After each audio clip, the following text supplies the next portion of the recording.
নমস্কার বন্ধুরা, কেমন আছেন সকলে? তো তিথিস ব্লগে আপনাদের সবাইকে স্বাগতম।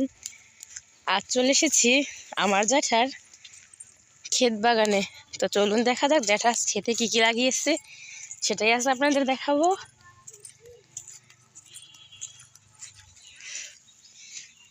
এইগুলোকে নাকি বলা হয় কালাইয়ের ডাল আছে না, তো সেই গাছ আমি কখনো দেখি নাই, তো আপনাদেরও দেখাই।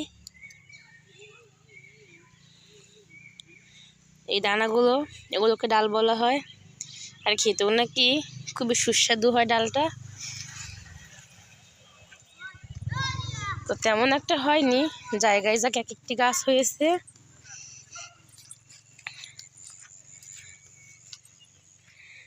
এখানে আমার বড় মা সে কালাইয়ের গাছগুলো উঠাচ্ছে, আর তারই পাশে আমার জ্যাঠা কচুর বাগান করেছে। তো এখনো কচু গাছে সেই লতিগুলো আসেনি, ছোট ছোট গাছ।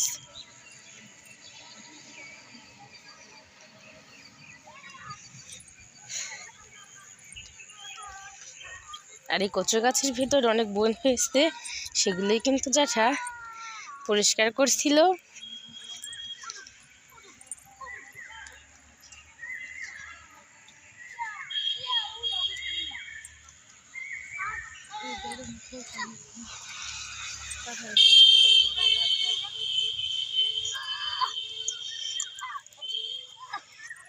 আর ছোট ছোট বাচ্চাগুলো কিন্তু জ্যাঠাকে সাহায্য করতেছে।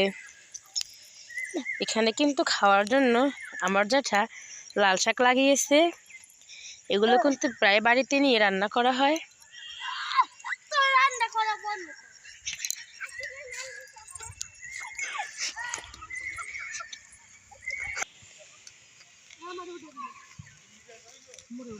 আর আমরা কিন্তু 3 বোন মিলে চলে এসেছি ক্ষেত বাগানে, জ্যাঠার ক্ষেতটা ঘুরে দেখবো বলে।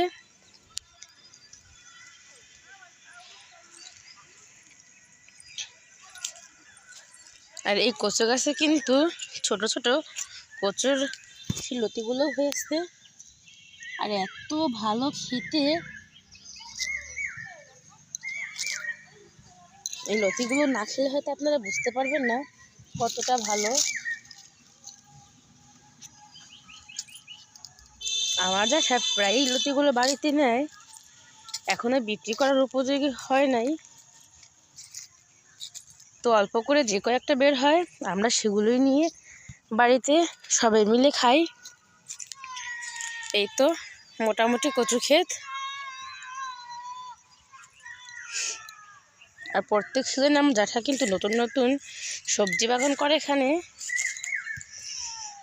এবছর জ্যাঠা প্রথম এই কচুর ক্ষেত করেছে।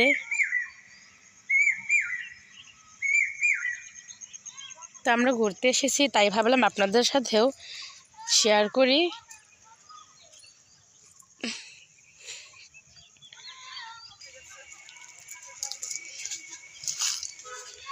ছোটবেলা জ্যাঠার সাথে এখানে আসতাম আর অনেক মজা করতাম।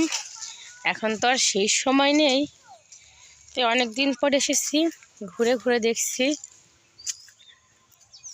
আর পুকুরের উপর এভাবে জাল বিছিয়ে রাখার মানেটাই আমি বুঝি নাই।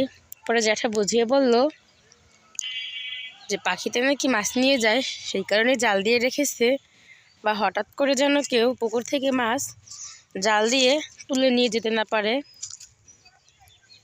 তো আইডিয়াটা কিন্তু তাদের দারুণ ছিল।